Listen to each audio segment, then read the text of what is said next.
Hello everyone. तो आप सभी कैसे हैं? सभी को हरे कृष्ण राधे राधे। जैसा आप सभी को पता है कि हम सभी अपना डेली प्रैक्टिस सेट लेकर चलते हैं, तो आज भी हम अपना प्रैक्टिस सेट लेकर चलेंगे। आप सभी को पता है कि ये जो प्रैक्टिस सेट है हमारी सीडीपी की 30 क्वेश्चन की चलती है। जो पुराने बच्चे हैं उन्हें पता है कि हमारी प्रैक्टिस सेट से कैसे चलती है।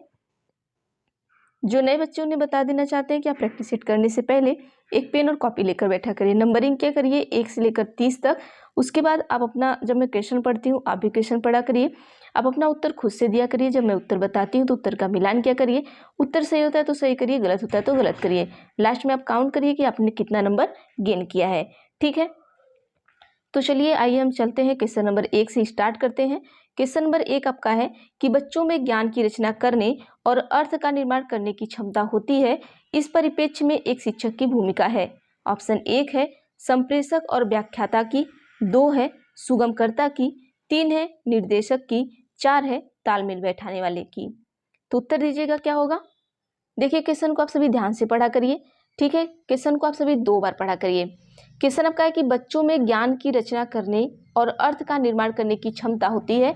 इस परिप्रेक्ष्य में एक शिक्षक की भूमिका क्या होगी। अगर आप एक शिक्षक हैं तो आपको हमेशा, अगर एक शिक्षक है तो आप एक सुगमकर्ता के रूप में कार्य करेंगे। तो ऑप्शन नंबर जो 2 है वो बिल्कुल सही होगा।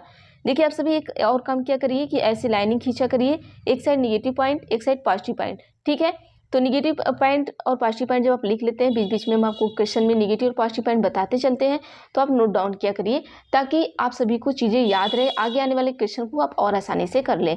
बहुत सारे बच्चे हैं जो हमें कमेंट करके बताते हैं कि मैम हमारा 10 नंबर सही हुआ, 20 नंबर, 25 नंबर, 27 नंबर। तो वो बच्चे देखिए बताते हैं, हमें अच्छा लगता है, आप सभी भी बताया करिए।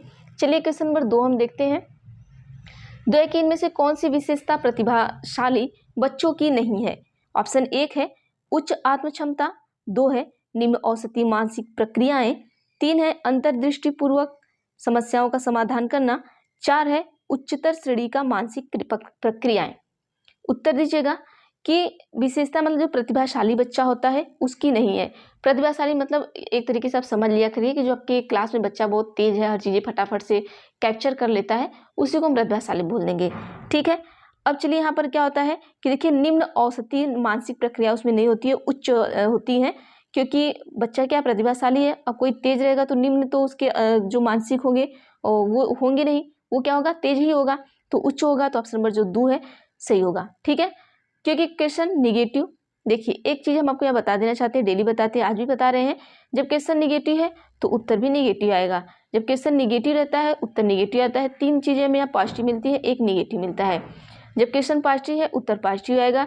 3 चीजें यहाँ पर हमें क्या मिलेगी, निगेटिव मिलेंगी, और एक चीज हमें पॉजिटिव मिलेगी, वही सही होगा। ठीक है, इसका ध्यान दीजिएगा आप सभी।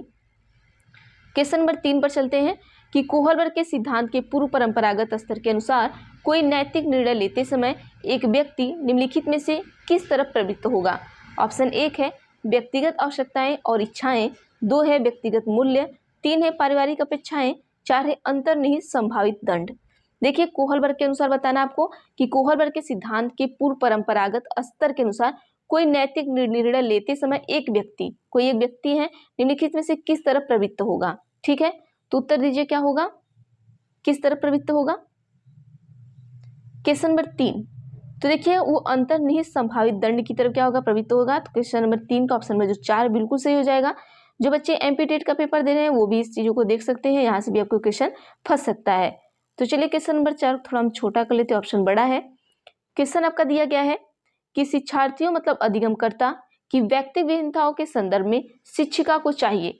ठीक है, आप एक शिक्षिका हैं तो कोई जो शिक्षार्थी हैं तो उसके अलग अलग जो विभिन्नता है, मतलब व्यक्तिगत विभिन्नता है, उसके संदर्भ में अगर आप एक शिक्षिका है तो को क्या करना चाहिए। ऑप्शन 1 है निगमनात्मक पद्धति के आधार पर समस्याओं का समाधान करना। ऑप्शन 2 है कलन विधि का अधिकार प्रयोग करना, अधिकतर प्रयोग करना। ऑप्शन 3 है याद करने के लिए शिक्षार्थियों को तथ्य उपलब्ध कराना। ऑप्शन 4 है विविध प्रकार की अधिगम परिस्थितियों को उपलब्ध कराना। तो उत्तर दीजिएगा क्या होगा। तो चलिए क्वेश्चन नंबर 4 का जो सही उत्तर होगा क्या होगा बताइएगा। क्वेश्चन नंबर 4 का जो सही उत्तर होगा ऑप्शन नंबर जो 4 वो बिल्कुल सही होगा। आप सभी क्वेश्चन को 2 बार पढ़ा करिए। आप गलती क्या करते हैं, ऑप्शन 4 बार पढ़ लेंगे, क्वेश्चन एक ही बार पढ़ते हैं। क्वेश्चन को जब 2 बार पढ़ेंगे तो उत्तर हमारा आपका बिल्कुल सही मिलेगा। ऑप्शन नंबर जो 4 है कि विविध प्रकार की अधिगम परिस्थितियों को उपलब्ध कराना। ठीक है, तो ऑप्शन नंबर जो 4 हो बिल्कुल सही हो जाएगा। देखिए याद करना हमारा निगेटिव है, कट जाएगा। कलन विधि पर अधिकतर प्रयोग, अधिकतर जहाँ आ जाएगा वो मतलब बहुत ज़्यादा चीज़ें हमें नहीं करनी है, गलत हो जाएगा। निगमनात्मक पद्धति के आधार पर, तो देखिए यहाँ निगमनात्मक पद्धति के आधार पर समस्याओं का समाधान करना अब नहीं करेंगी, ठीक है। तो ऑप्शन नंबर जो 4 होगा वो बिल्कुल सही हो जाएगा। आगे चलते हैं अगले क्वेश्चन पर, क्वेश्चन नंबर 5। क्वेश्चन आपका है कि निम्नलिखित में से कौन सा बाल विकास का एक सिद्धांत नहीं है। ऑप्शन 1 है कि विकास के सभी क्षेत्र महत्वपूर्ण है। ऑप्शन 2 है कि सभी विकास परिपक्वता तथा अनुभव की अंतःक्रिया का परिणाम होते हैं। ऑप्शन 3 है कि सभी विकास तथा अधिगम एक समान गति से आगे बढ़ते हैं। ऑप्शन 4 है सभी विकास एक क्रम का पालन करते हैं। तो क्वेश्चन नंबर 5 का जो सही उत्तर है उसको बताइएगा।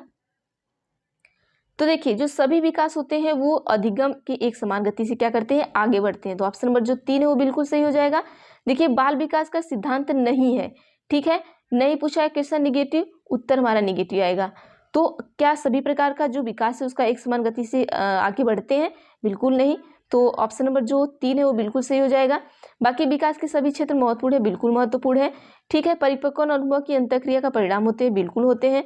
सभी विकास क्रम का पालन करते हैं, बिल्कुल पालन करते हैं, ठीक है। तो ऑप्शन नंबर जो 3 है निगेटिव है, निगेटिव क्वेश्चन पूछा है तो निगेटिव हमारा उत्तर सही होगा। आगे चलते हैं क्वेश्चन नंबर 6 पर। हम क्वेश्चन नंबर 6 में आपसे कहा गया कि निम्नलिखित में से कौन सा आकलन करने का सर्वाधिक उपयुक्त तरीका है। ऑप्शन 1 है आकलन शिक्षण अधिगम में अंतर्निहित प्रक्रिया। 2 है आकलन एक शैक्षणिक सत्र में 2 बार करना चाहिए, शुरू में और अंत में। ऑप्शन 3 है कि आकलन शिक्षक के द्वारा नहीं बल्कि किसी बाह्य एजेंसी के द्वारा कराना चाहिए। ऑप्शन 4 है आकलन सत्र की समाप्ति पर करना चाहिए। देखिए आकलन करने का सबसे अच्छा तरीका क्या होता है, अगर आप बच्चे की आकलन कर रहे हैं तो सबसे अच्छा तरीका क्या हो सकता है। तो देखिए आकलन शिक्षण अधिगम की अंतर्निहित प्रक्रिया है, ठीक है। तो ऑप्शन नंबर 1 है, ये बहुत उपयुक्त हमारा तरीका होगा। बाकी सारी चीज़ें क्या है, अंत में करना चाहिए, फिर बाह्य एजेंसी के द्वारा बिल्कुल नहीं, फिर समाप्ति कर आकलन के सत्र की समाप्ति कर देना चाहिए, बिल्कुल नहीं। तो ऑप्शन नंबर जो 1 है वो बिल्कुल सही होगा। आगे चलते हैं 6 के बाद हम 7 पर चलते हैं। आइए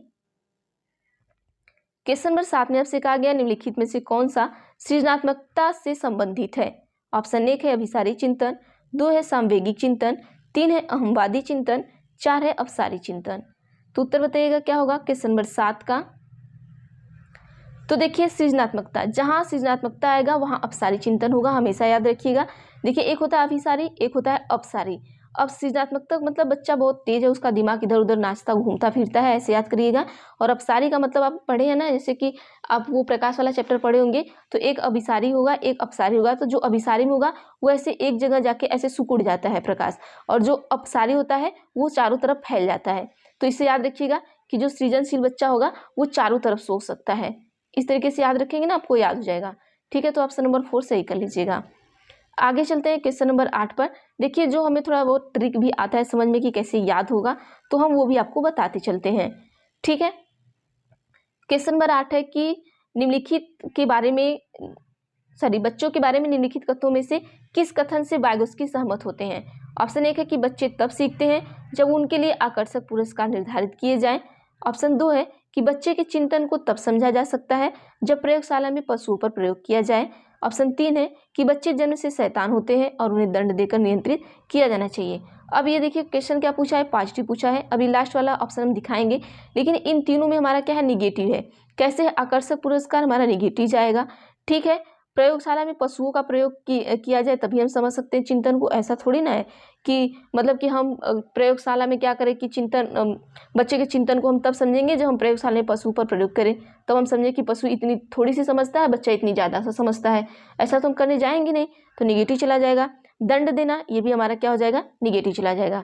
अब आइए, अब एक ही ऑप्शन बचा ही है लास्ट हमारा 4, तो वही हमारा 4 वाला आपका सही हो जाएगा। क्या होगा कि बच्चे समवयस्कों और वयस्कों के साथ सामाजिक अंतःक्रिया के माध्यम से सीखते हैं। आगे चलते हैं अगले क्वेश्चन पर, क्वेश्चन नंबर 9। थोड़ा छोटा कर देते हैं इसको, ठीक है। फिर बच्चे के बारे में पूछा है। बच्चे, ऑप्शन 1 है कि चिंतन में वयस्कों की भांति ही होते हैं, और जो वे बड़े होते हैं उनके चिंतन में गुणात्मक वृद्धि होती है। ऑप्शन 2 है खाली बर्तन के समान होते हैं, जिसमें बड़ों के द्वारा दिया गया ज्ञान भरा होता है ऑप्शन 3 है निष्क्रिय जीव होते हैं जो प्रदत्त सूचना की जो कि त्यों प्रतिलिपि के रूप में प्रस्तुत कर देते हैं। ऑप्शन 4 है कि जिज्ञासु प्राणी होते हैं जो अपने चारों ओर के जगत को खोजने के लिए अपने ही तर्कों और क्षमताओं का उपयोग करते हैं। अब उत्तर दीजिएगा क्या होगा आप सभी। Question number 9। अब देखिए यहाँ पर क्या है कि जो वे बड़े होते हैं चिंतन की गुणात्मक वृद्धि होती है। ऐसा बिल्कुल नहीं है कि चिंतन में वयस्क की भांति ही होते हैं, ठीक है, लेकिन तो ये थोड़े अलग होते हैं। यहाँ पर गुणात्मक वृद्धि होती है, ये सब जो दिया जीव के जो बड़े होते हैं, तो ये गलत बात है, ठीक है। खाली बर्तन के समान होते बिल्कुल नहीं। ऐसा थोड़ी ना कि बच्चा स्कूल में पढ़ने जा रहा है तो खाली बर्तन के समान है, उसको बोलना भी नहीं आ रहा है, वो घर से कुछ ना कुछ सीख के जा रहा है। निष्क्रिय जीव होते हैं, निष्क्रिय ऐसे हमारा निगेटिव है तो ये कट गया। क्वेश्चन पॉजिटिव बस बच्चे दिया तो समझिए पॉजिटिव ही है, जहाँ पर नहीं दिया रहेगा बस वही निगेटिव रहेगा। तो ऑप्शन नंबर जो 4 बच्चा जिज्ञासु प्राणी, जिज्ञासु प्राणी हमारा क्या आता है, पॉजिटिव आता है। तो इसको याद रखिएगा कि कहीं भी जिज्ञासु प्राणी दिया है तो वो पॉजिटिव हमारा है। तो ऑप्शन नंबर जो 4 है वो बिल्कुल सही होगा। आगे चलते हैं 9 के बाद हम 10 पर। चलिए क्वेश्चन नंबर 10। क्वेश्चन नंबर 10 है कि बच्चों की त्रुटियों के बारे में निम्नलिखित में से कौन सा कथन सत्य है। ऑप्शन 1 है बच्चों की त्रुटियां उनके सीखने की प्रक्रिया का अंग है।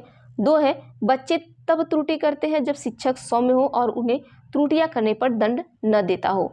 ऑप्शन 3 है बच्चों की त्रुटियां शिक्षक के लिए महत्वहीन है और उसे चाहिए कि उन्हें काट दे और उन पर अधिक ध्यान न दें। ऑप्शन 4 है कि असावधानी के कारण बच्चे त्रुटियां करते हैं। तो उत्तर दीजिए क्या होगा आप सभी। देखिए बच्चे की त्रुटि के बारे में एक कथन आपको बताना है जो सत्य है। देखिए ऐसा बिल्कुल नहीं है कि असावधानी के कारण बच्चे त्रुटि करते हैं, बिल्कुल नहीं। आप उनकी त्रुटि को काटेंगे नहीं, बच्चे त्रुटि से ही सीखते हैं। त्रुटि को हमेशा पॉजिटिव में लेंगे, निगेटिव में कभी नहीं लेंगे, ये याद रखिएगा। अगर कहीं भी आपको त्रुटि दिया है तो उसको हम पॉजिटिव में ही ले जाएंगे। बच्चा त्रुटि कर रहा है तो मतलब ये पॉजिटिव है, त्रुटि करेगा तब त्रुटि से ही वो सीखेगा, ठीक है। त्रुटि करने पर दंड देना चाहिए, बिल्कुल नहीं देना चाहिए, निगेटिव चला जाएगा। तो ऑप्शन नंबर 1 बच्चा हमारा वो हमारा सही हो जाएगा। आगे हम अगले क्वेश्चन पर चलते हैं। क्वेश्चन नंबर 11 को ध्यान से देखिएगा आप सभी। क्वेश्चन है कि अध्यापक को यह सुनिश्चित करना चाहिए कि उसके कक्षा के सभी शिक्षार्थी अपने आप को स्वीकृत और सम्मानित समझें। इसके लिए शिक्षक को चाहिए कि वह, ऑप्शन 1 है वंचित पृष्ठभूमि से आने वाले बच्चे को तिरस्कार करें। अब यहाँ पर तिरस्कार दिख गया, ये ऐसे निगेटिव पूछ दिया, आपको निगेटिव हो गया, ठीक है, ये हट गया। उत्तर पॉजिटिव पूछा है, क्वेश्चन पॉजिटिव पूछा, उत्तर पॉजिटिव होगा। अब आइए यहाँ पर में 2 निगेटिव और मिलेगा और 1 पॉजिटिव मिलेगा। चलिए क्वेश्चन है कि उन शिक्षार्थियों का पता लगाएं जो अच्छे अंग्रेजी बोल सकते हो और संपन्न घर से हो और उन्हें आदर्श के रूप में प्रस्तुत करें। ऐसा बिल्कुल नहीं है कि हम बच्चे किसी एक को स्पेशली ढूंढेंगे, ठीक है। कड़े नियम बनाए, कड़े नियम बना रहा हमारा निगेटिव चला जाएगा। तो बच्चा हमारा ऑप्शन नंबर 3, हमारा ऑप्शन नंबर 3 जो होगा वो सही हो जाएगा। विविध मतों को प्रोत्साहित करना हमारा क्या होगा, पॉजिटिव चला जाएगा, ठीक है। जो हमारी संस्कृति की पृष्ठभूमि की जानकारी प्राप्त करें और कक्षा में विविध मतों को प्रोत्साहित करें। क्वेश्चन नंबर 12 पर आइए चलते हैं। क्वेश्चन नंबर 12 हमारा है कि सूरज सामान्य रूप से एक शांत कमरे में अकेले पढ़ना चाहता है जबकि मदन एक समूह में अपने मित्र के साथ पढ़ना चाहता है। यह उनकी डैश में विभिन्नता के कारण है। ऑप्शन 1 है अभिक्षमता, 2 है अधिगम शैली, 3 है परावर्तकता स्तर और 4 आपका है कि मूल्यों, ठीक है। यहाँ पर सी दे दिया है क्वेश्चन नंबर 12। तो यहाँ पर देखिए सूरज समान रूप से एक शांत कमरे में अकेले पढ़ना चाहता है। बहुत सारे बच्चे होते हैं, उनके पढ़ने का तरीका अलग होता है, आप सभी को पता है। जैसे आपका अलग होगा, आपके दोस्त का अलग होगा, और जैसे कि मदन आपके दोस्त हैं और ये क्या करते हैं, समूह में पढ़ना, इन्हें क्या है अपने मित्रों के साथ पढ़ना चाहते हैं। अब उनमें विभिन्नता क्या है, ठीक है। तो ये क्या है, इनका जो अधिगम शैली है इसमें विभिन्नता पाई गई। अधिगम का मतलब सीखना होता है, सीखने की जो शैली है। कोई ग्रुप में रह के सीखना चाहता है, कोई अकेले सीखना चाहता है, और कोई ग्रुप में रह के भी सीख लेता है, कोई अकेले भी रह के सीख लेता है। तो सबके जो पढ़ने लिखने की जो शैली होती है वो अलग अलग होती है। चलिए 13 पर चलते हैं हम। क्वेश्चन नंबर 13 में आपको 3 ऑप्शन बस देंगे, ठीक है। ऑप्शन बहुत बड़े हैं, अब इन्हीं 3 में से एक सही होगा, बताइएगा। क्वेश्चन आपका है कि भारत में भाषिक विभिन्नता बहुत है। इस संदर्भ में विशेषकर कक्षा 1 और 2 प्राथमिक स्तर पर बहुभाषिक कक्षाओं के बारे में सर्वथा उपयुक्त कथन है, ठीक है। क्वेश्चन नंबर 13, ऑप्शन 1 है कि विद्यालय में उन्हीं बच्चों को प्रवेश दिया जाए जिनकी मातृभाषा वही हो जो शिक्षा के लिए अपनाई जा रही हो। क्या आप ऐसा करेंगे, अगर आप एक टीचर हैं तो आप अपने मतलब कि उन्हीं बच्चों को देंगे। जैसे कि कुछ स्कूल में हमने देखा है कि अगर उनके माँ बाप को इंग्लिश आ रहा है, बच्चे को इंग्लिश आ रहा है, तभी हम एडमिशन लेंगे, नहीं तो हम हटा देते हैं। ऐसा ये रूल बिल्कुल गलत है। ये स्कूल का कदापि रूल नहीं होना चाहिए कि बच्चा अगर हमारा स्कूल इंग्लिश मीडियम है तो बच्चे को इंग्लिश आ रही है तभी आप उसे सिखाने की कोशिश करेंगे, तो ये हमारा गलत हो जाएगा। ठीक है, ऑप्शन नंबर जो 2 होगा वो क्या है कि शिक्षक को सभी भाषाओं का सम्मान करना चाहिए, बिल्कुल करना चाहिए, और सभी भाषाओं में अभिव्यक्ति के लिए बच्चों को प्रोत्साहित करना चाहिए, बिल्कुल करना चाहिए। तो ऑप्शन नंबर जो 2 है बिल्कुल सही हो जाएगा, 3 भी अब यहाँ गलत हो जाएगा। ठीक है, आगे चलते हैं अगले क्वेश्चन पर। अरे सॉरी, आप सभी को क्वेश्चन आंसर देना, हम ही बताते चले गए। चलिए अभी नेक्स्ट से ऐसे ही करेंगे। ठीक, क्वेश्चन है कि प्राकृतिक पोषण विवाद में प्राकृतिक से क्या अभिप्राय है। ऑप्शन 1 है जैविक विशिष्टताएं या वंशानुक्रम सूचनाएं, 2 है कि एक व्यक्ति की मूल वृत्ति, 3 है कि भौतिक और सामाजिक संसार की जटिल शक्तियां, 4 है कि हमारे आसपास का वातावरण। तो क्वेश्चन नंबर 14 का उत्तर दीजिएगा क्या होगा। देखिए, प्राकृतिक पोषण विवाद में प्राकृतिक से क्या अभिप्राय है, तो जो प्राकृतिक पोषण विवाद है उसमें जैविक विविधता और वंशानुक्रम की जो सूचनाएं हैं यही अभिप्राय उसका हो जाएगा। तो ऑप्शन नंबर जो 1 है उसको सही कर लीजिएगा। 14 के बाद हम चलते हैं क्वेश्चन नंबर 15 पर। देखिए, अगर आपको वीडियो अच्छी लगती है तो प्लीज़ आप सभी वीडियो लाइक कर दिया करिए, चैनल पर नए हैं तो चैनल को सब्सक्राइब कर लीजिएगा। ठीक है, और आपके एक लाइक से हमें मोटिवेशन मिलता है, ना कि हमें कोई पैसा मिलता है, और ये जो भी वीडियो आपकी आती है बिल्कुल फ्री आती है, हम इसका कोई भी आपका चार्ज नहीं लेते हैं। तो प्लीज़ आप हमें चार्ज में एक लाइक और एक शेयर दे दिया करिए। ठीक है, चलिए क्वेश्चन नंबर 15 पर चलते हैं। 15 में पूछा गया आपसे कि जनसंचार माध्यम समाजीकरण का एक महत्वपूर्ण माध्यम बनता जा रहा है, नीचे दिए गए कथनों में से कौन सा सबसे उपयुक्त कथन है। ऑप्शन 1 है समाजीकरण केवल माता पिता और परिवार के द्वारा किया जाता है। ऑप्शन 2 है जनसंचार माध्यमों की पहुंच बढ़ रही है और जनसंचार माध्यम अभिवृत्तियों, मूल्यों और विश्वासों को प्रभावित करता है। ऑप्शन 3 है कि बच्चे संचार माध्यमों के साथ प्रत्यक्ष रूप से अंतःक्रिया नहीं कर सकते। ऑप्शन 4 है कि संचार माध्यम पदार्थों के विज्ञापन और विक्रय के लिए एक अच्छा माध्यम है। तो देखिए, क्वेश्चन नंबर में क्या पूछा है कि जो जनसंचार माध्यम समाजीकरण का एक महत्वपूर्ण जनसंचार समझ रहे हैं, जैसे कि आप समझ सकते हैं जैसे कि कुछ चीज़ें होती हैं जिसको हम फैलाते हैं और लोगों तक पहुंचाते हैं, इस तरीके की चीज़ें। ठीक है, तो वहाँ पर सामाजिकरण का एक महत्वपूर्ण माध्यम बनता जा रहा है। क्यों बनता जा रहा है, तो यहाँ पर हम देख सकते हैं 15 का जो ऑप्शन नंबर 2 होगा बिल्कुल सही होगा। अब यहाँ पर हम आइए देखते हैं पॉजिटिव और निगेटिव वर्ड। देखिए, केवल माता पिता बिल्कुल नहीं, फिर यहाँ पर क्या है कि विज्ञापन हमारा क्या हो जाएगा, निगेटिव हो जाएगा, इसको हटा देंगे। फिर बच्चे संचार माध्यम के साथ प्रत्यक्ष रूप से अंतःक्रिया नहीं कर सकते हैं, तो ये निगेटिव चला जाएगा। ऑप्शन नंबर जो 2 है बिल्कुल सही हो जाएगा, 2 को सही करिएगा। आगे चलते हैं अगले क्वेश्चन पर, क्वेश्चन नंबर 16। क्वेश्चन नंबर 16 है कि बच्चे किस प्रकार से सीखते हैं, नीचे दिए गए कथनों में से कौन सा इस प्रश्न के विषय में सही नहीं है। नहीं है मतलब क्वेश्चन निगेटिव है, उत्तर भी हमारा निगेटिव ही आएगा। तो चलिए, ऑप्शन नंबर 1 है कि बच्चे तब सीखते हैं जब वे संज्ञानात्मक रूप से तैयार होते हैं। ऑप्शन 2 है बच्चे अनेकों प्रकार से सीखते हैं। ऑप्शन 3 है बच्चे सीखते हैं क्योंकि वे स्वाभाविक रूप से प्रेरित होते हैं। ऑप्शन 4 है कि बच्चे केवल कक्षा में सीखते हैं। तो क्वेश्चन नंबर 16 का सही उत्तर बताइएगा। देखिए, नहीं दिया है, ठीक है, तो बच्चे सीखते हैं, ठीक है, अनेक प्रकार से सीखते हैं, ठीक है, स्वाभाविक रूप से प्रेरित होते हैं, ठीक है, लेकिन निगेटिव पूछा है तो उत्तर हमारा निगेटिव होगा। केवल हमारा क्या है, निगेटिव है, तो ऑप्शन नंबर जो 4 है उसको सीधा पकड़िएगा और टिक कर दीजिएगा। आगे है क्वेश्चन नंबर 16 के बाद 17 पर हम चलते हैं। 17 में आपको हम 3 ऑप्शन देंगे, इन 3 ऑप्शन में से एक सही होगा। चलिए, क्वेश्चन नंबर 17 का जो क्वेश्चन है, चलिए हम देखते हैं क्या है। क्वेश्चन है कि प्राथमिक विद्यालय के शिक्षक को अपने शिक्षार्थियों को अभिप्रेरित करने के लिए निम्न में से किस रणनीति को अपनाना चाहिए। ऑप्शन 1 है प्रत्येक गतिविधि के प्रेरक के रूप में प्रोत्साहन, पुरस्कार और दंड का उपयोग करना। 2 है बच्चों को उनकी रुचियों के अनुसार अपने लक्ष्य निर्धारित करने और उन्हें पाने के उद्यम में सहायता करना। ऑप्शन 3 है कि पूरी कक्षा के लिए मानक लक्ष्य निर्धारित करना और उनकी उपलब्धि के आकलन के लिए कठोर मानदंड निर्धारित करना। अब देखिए, क्वेश्चन को फिर से ध्यान से देखिएगा, क्या कहा गया है कि प्राथमिक विद्यालय के शिक्षक को अपने शिक्षार्थी को अभिप्रेरित करने के लिए, ठीक है, आप प्राथमिक में क्या है, शिक्षक है, अपने बच्चे को मोटिवेट करना है, तो आप कौन सी रणनीति अपनाएंगे इसमें से। क्वेश्चन नंबर 17 का देखिए क्या है कि कठोर मानदंड आप निर्धारित करेंगे, नहीं, ये हमारा निगेटिव चला जाएगा, ठीक है। फिर आगे क्या दिया गया है कि पुरस्कार और प्रोत्साहन, दंड का प्रयोग करेंगे, बिल्कुल नहीं, निगेटिव जाएगा। तो बचा हमारे यही 2 ऑप्शन, तो 2 ही हमारा क्या हो जाएगा, सही हो जाएगा। देखिए उनकी रुचि के अनुसार अगर काम होगा तो रुचि के अनुसार कार्य करना हमारा क्या है, पॉजिटिव हो जाएगा। क्वेश्चन पॉजिटिव, उत्तर पॉजिटिव। आगे चलते हैं नेक्स्ट क्वेश्चन पर। 17 के बाद हम 18 पर आते हैं। 18 में पूछा गया आपसे कि निम्नलिखित में से, एक सेकेंड, क्वेश्चन है कि निम्नलिखित में से कौन सा समाजीकरण का एक प्रमुख कारक है।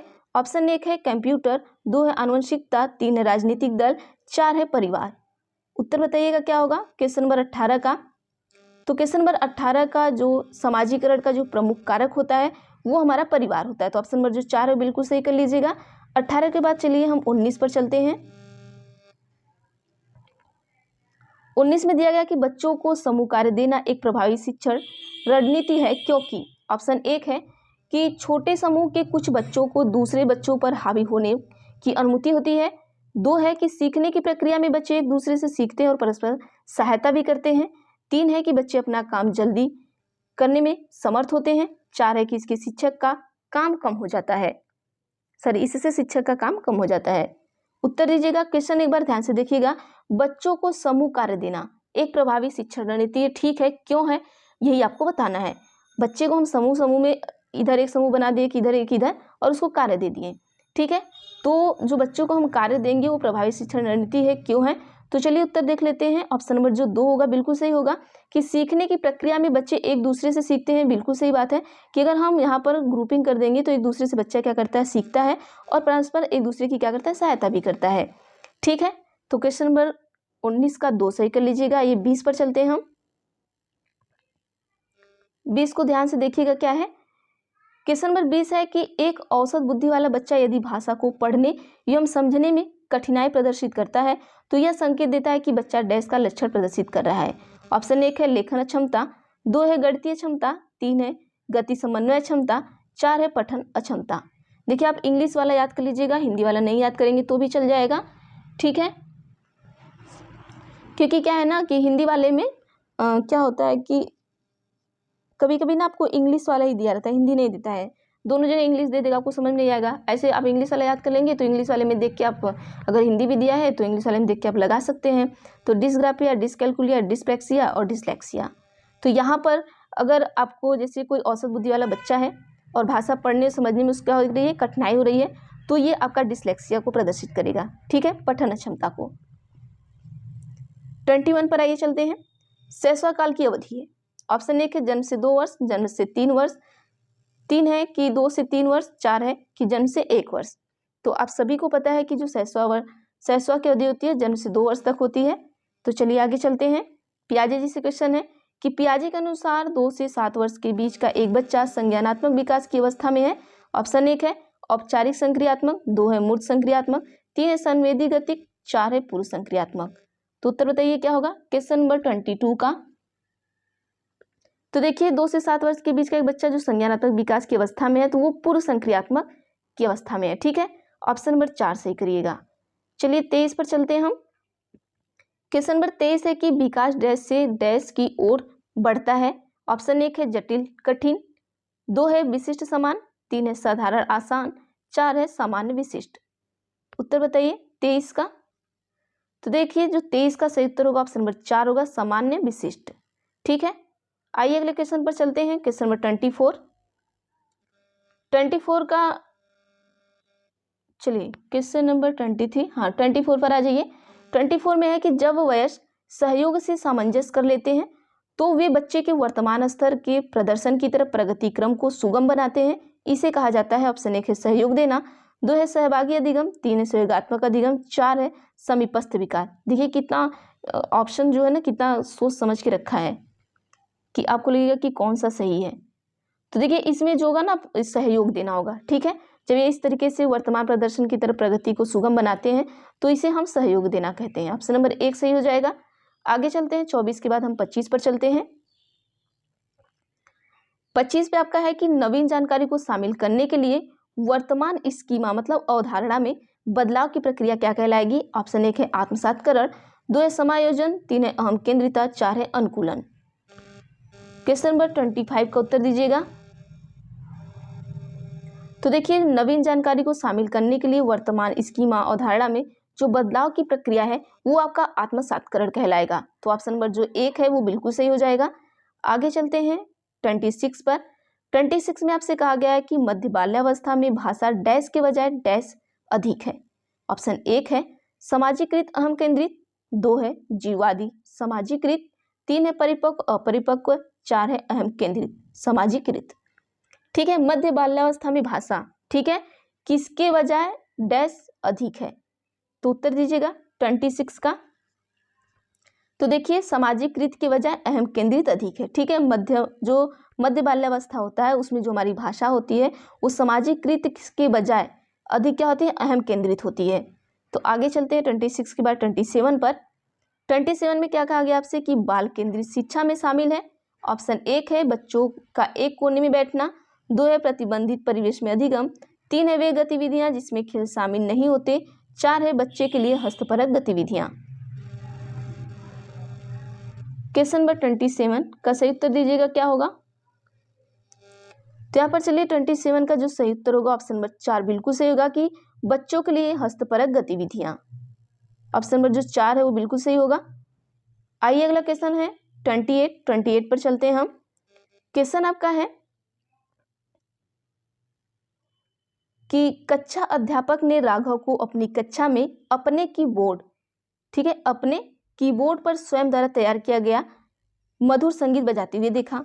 कक्षा अध्यापक ने विचार किया कि राघव डैश बुद्धि उच्च स्तरीय थी। ऑप्शन 1 है शारीरिक गतिबोधक, 2 है संगीतमय, 3 है भाषाई, 4 है स्थानिक। आप इस क्वेश्चन को तो आराम से दे देंगे, कोई दिक्कत नहीं होगा आप सभी को। ठीक है, तो जब वो संगीत बजाते हुए मधुर संगीत बजाते हुए देखें तो आप सभी को पता है कि संगीतमय होगा, तो ऑप्शन नंबर जो 2 है वो बिल्कुल सही हो जाएगा। 29 पर चलते हैं हम अपने क्वेश्चन पर। देखिए जब क्वेश्चन छोटे होते हैं उस पर ज़्यादा टाइम नहीं लेना है, आपको टाइम टेकन नहीं करना है। जो भी चीज़ें हैं हमें कम समय में ज़्यादा क्वेश्चन दे के आपको पढ़ाना है। ठीक है, क्वेश्चन नंबर 29 क्या है कि जब एक शिक्षक यह समझता है कि स्वाभाविक रूप से लड़के गणित में लड़कियों से अच्छे हैं, यह दर्शाता है कि अध्यापक है। ऑप्शन 1 है लिंग जेंडर पक्षपाती, 2 है शिक्षाप्रद, 3 है सही दृष्टिकोण वाला, 4 है नीतिपरक। तो उत्तर दीजिएगा क्या होगा क्वेश्चन नंबर 29 का। देखिए 29 में क्या है कि यहाँ पर क्या होगा कि जब एक शिक्षक यह समझाता है कि स्वाभाविक रूप से लड़के गणित में क्या है लड़कियों से अच्छे हैं, तब यहाँ पर हमने कल भी आपको बताया था जब जैसे ही लड़का लड़की में अंतर किया जाए वो जेंडर पक्षपाती होता है। तो लिंग पक्षपाती यहाँ पर हो जाएगा, ऑप्शन नंबर 1 बिल्कुल सही हो जाएगा। आगे चलते हैं अगले क्वेश्चन पे, लास्ट क्वेश्चन हमारा रहेगा। क्वेश्चन हमारा है कि समावेशी शिक्षा मानती है कि हमें डैश के अनुरूप बदलना है। ऑप्शन 1 है व्यवस्था बच्चे, 2 है परिवेश परिवार, 3 है बच्चे परिवेश, 4 है बच्चे व्यवस्था। तो देखिए समावेशी शिक्षा मानती है कि हमें किसको किसके अनुरूप बदलना है। क्या आप व्यवस्था के अनुरूप बच्चे को बदलेंगे या परिवेश के अनुरूप परिवार को बदलेंगे, बच्चे के अनुरूप परिवेश को बदलेंगे या बच्चे व्यवस्था बदलेंगे। तो देखिए हम यहाँ व्यवस्था के अनुरूप बच्चे को क्या करेंगे, बदलेंगे। ठीक है, ऑप्शन नंबर 1 जो है वो बिल्कुल सही होगा क्वेश्चन नंबर 30 का। तो चलिए आज के लिए इतना हो गया, आपका क्वेश्चन नंबर 30 तक कंप्लीट हो गया। ये आपके रहे 30 क्वेश्चन। बाकी आपने 30 में से कितना क्वेश्चन सही किया है, कितना गलत किया है, कमेंट बॉक्स में कमेंट करके जरूर बताया करिए आप सभी। और आप सभी को अगर वीडियो अच्छी लगती है तो प्लीज़ वीडियो को लाइक कर दिया करिए, चैनल को सब्सक्राइब कर लीजिएगा, बेल आइकन को क्लिक कर लीजिएगा ताकि मैं जो भी वीडियो बनाऊँ आप तक जरूर पहुँचे। जो हमारे पुराने बच्चे हैं हमें बहुत सपोर्ट करते हैं, वो हमें लाइक भी करते हैं। वो कुछ ऐसे बच्चे हैं जो हमें डेली लाइक करते हैं, हमें अच्छा लगता है। और जो नए बच्चे, प्लीज़ अगर वीडियो अच्छी लगती है तो आप हमें एक लाइक ज़रूर कर दिया करिए। आपके एक लाइक से हमारा मोटिवेशन बढ़ता है, ना कि हमें कोई पैसा मिलता है। और प्लीज़ आप सभी सोशल मीडिया से जुड़े हुए हैं, वहाँ तक हमारी वीडियो प्लीज़ ज़रूर शेयर किया करिए ताकि ये वीडियो लोगों तक पहुँच सके और हमारी भी हेल्प हो सके। ठीक है, तो बाकी हम जो भी चीज़ें हैं कल देखेंगे। तो आज के लिए इतना ही रखते हैं, बाकी हम देखते हैं नेक्स्ट वीडियो में। तो थैंक यू एवरीवन।